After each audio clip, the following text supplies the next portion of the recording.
Hello सभी साथियों को नमस्कार। अपने पाठशाला परिवार के ऑनलाइन प्लेटफॉर्म पर आप सभी का स्वागत है। उत्तर प्रदेश से संबंधित समस्त एग्जाम के लिए करंट अफेयर्स लेकर के आए हैं। तो आइए शुरुआत करते हैं आज की क्लास बिना समय व्यतीत किए हुए। तो आज का सवाल पहला दिया गया है, उत्तर प्रदेश के किस शहर में खादी कारीगर सम्मेलन 2023 का आयोजन किया गया है? तो इसका सही आंसर हो जाएगा ए, वाराणसी में खादी कारीगर सम्मेलन का आयोजन किया गया है। इसका उद्देश्य क्या है? इसका उद्देश्य है स्वदेशी उत्पाद इसका को प्रोत्साहन, स्वदेशी उत्पाद को प्रोत्साहन इसका उद्देश्य है। इसके बाद खादी विकास कार्यक्रम को प्रोत्साहन देना, ग्रामोद्योग, जहाँ पर भी खादी की बात होगी वहाँ पर ग्रामोद्योग विकास की भी बात होगी, क्योंकि खादी विकास ग्रामोद्योग विकास के अंतर्गत ही आता है। इसी के बाद मिनी इंडिया की रूपरेखा भी बनारस से रखी गई है। और मेक इन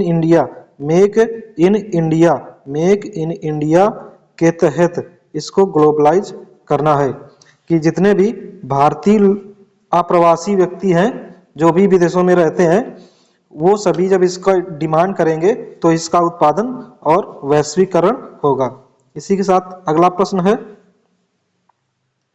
हाल ही में किस देश ने उत्तर प्रदेश में डिफेंस एंड स्पेस सहित कई सेक्टरों में निवेश करने की घोषणा की है? तो देखिए अभी उत्तर प्रदेश में इसका आयोजन हुआ था, तो उसी के तहत बेल्जियम राष्ट्र ने इस पर अपनी रुचि दिखाई हुई है। तो अभी हाल ही में क्या हो रहा है कि बेल्जियम की चार सदस्यीय टीम भारत उत्तर प्रदेश में जगह का सर्वेक्षण सर्वे कर रही है और इसके तहत रक्षा उत्पाद कंपनी स्थापित करेगी। इससे क्या होगा, रक्षा तकनीक आपस में साझा होगी, जिससे रक्षा तकनीक का विकास होगा, व्यापार बढ़ेगा, व्यापार और रोजगार का सृजन होगा। अगला प्रश्न है, उत्तर प्रदेश के किस जिले में देश का पहला फ्लोटिंग सीएनजी स्टेशन का निर्माण किया गया है?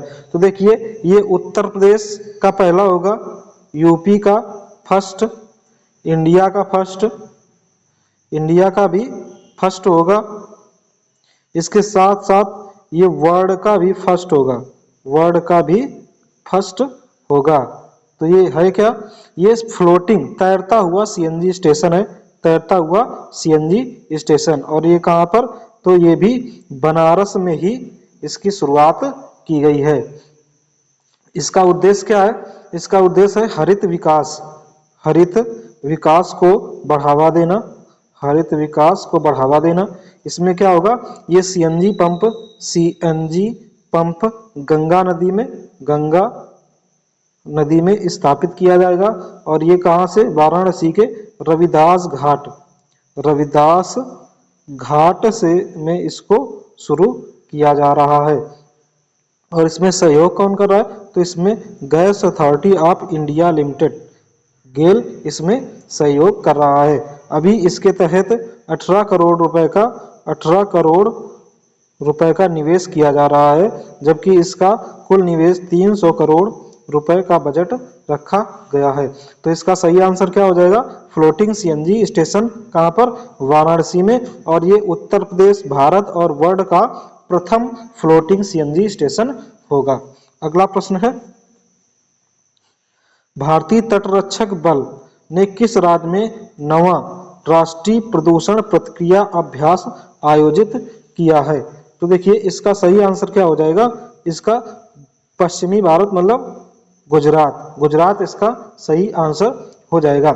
इसका उद्देश्य है पश्चिमी तट को सुधार करना। इसके साथ समुद्री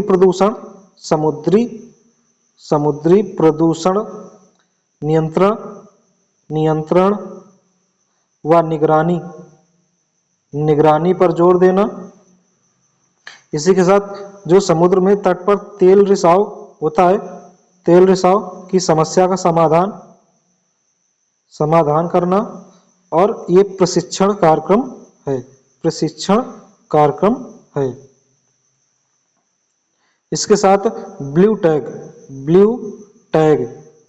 टैग तट बीच को दिया जाता है, समुद्री तट बीच को, ये इसको लेने की कवायद करना।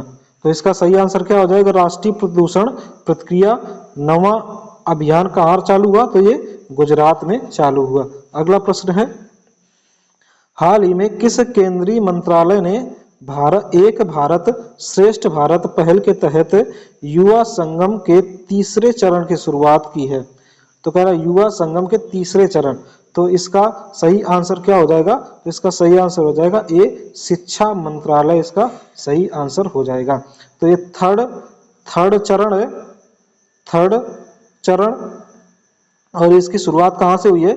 इसकी शुरुआत मध्य प्रदेश से जो पश्चिम बंगाल, वेस्ट बंगाल के सफर पर छात्र जाएंगे, के सफर पर जाने वाले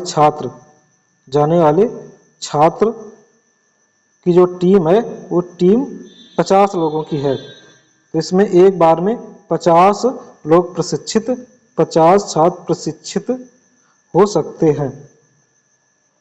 इसी के साथ अगला प्रश्न है, तो इसका सही आंसर क्या हो जाएगा? शिक्षा मंत्रालय इसका सही आंसर हो जाएगा। अगला प्रश्न दिया गया है, कल के रिवीजन के प्रश्न है, उत्तर प्रदेश सरकार ने किस एक्सप्रेसवे को प्रदेश के पहले सोलर एक्सप्रेसवे के रूप में विकसित करने का निर्णय लिया है? तो इसका भाई क्या आंसर हो जाएगा? इसका आंसर हो जाएगा बुंदेलखंड एक्सप्रेसवे। इसके तहत बनने वाली ऊर्जा का उपयोग कहाँ किया जाएगा? स्ट्रीट लाइट जो हाईवे पर लाइट लगाई जाती हैं, इसके बाद ई चार्जिंग स्टेशन तथा अन्य उपयोग में इसका उपयोग किया जाएगा। अगला प्रश्न है, केंद्रीय शिक्षा मंत्रालय ने किस प्रौद्योगिकी संस्थान के साथ मिलकर जेईई NEET प्रतियोगी परीक्षाओं के लिए साथी पहल, इसका पहल का नाम साथी पहल लॉन्च किया है? तो ये शुरुआत किया है IIT कानपुर के साथ। इसकी ये क्या होगा? ये 45 दिन का एक क्रैश कोर्स होगा और जिसके साथ मिलकर के अच्छे से तैयारी की जा सकती है। अगला प्रश्न है, हाल ही में किस राज्य सरकार ने प्रदेश में बंद पड़े सिनेमाघरों के भूखंडों पर मल्टी स्टोरी कॉम्प्लेक्स बनाने की अनुमति दी है? तो भाई इसका सही आंसर हो जाएगा अपना उत्तर प्रदेश, इसका सही आंसर हो जाएगा। उत्तर प्रदेश में लगभग 800 सिनेमा हॉल तो बंद पड़े हैं तथा 189 सिनेमा हॉल बंद होने की कगार पर हैं। तो इनको क्या होगा? अब यहाँ पर मल्टीप्लेक्स खुल सकता है, मल्टी स्टोरी कॉम्प्लेक्स खोला जाएगा, इतना सरकार ने मंजूरी प्रदान कर दी है। अगला प्रश्न है, प्यू रिसर्च सेंटर की रिपोर्ट के अनुसार संयुक्त राज्य अमेरिका में किस देश की तीसरी सबसे बड़ी अवैध अप्रवासी आबादी रहती है? तो भाई इसका सही आंसर क्या हो जाएगा? बी, इसका सही आंसर हो जाएगा बी, भारत की आबादी रहती है।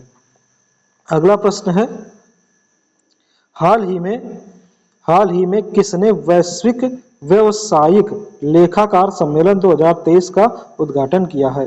तो भाई इसका सही आंसर हो जाएगा हमारे जो उपराष्ट्रपति हैं श्री जगदीप धनखड़ द्वारा ये उद्घाटन किया गया। और कहाँ किया गया? तो ये अहमदाबाद गुजरात में इसका उद्घाटन किया गया। तो साथियों, ये थी आज की करंट अफेयर्स की क्लास।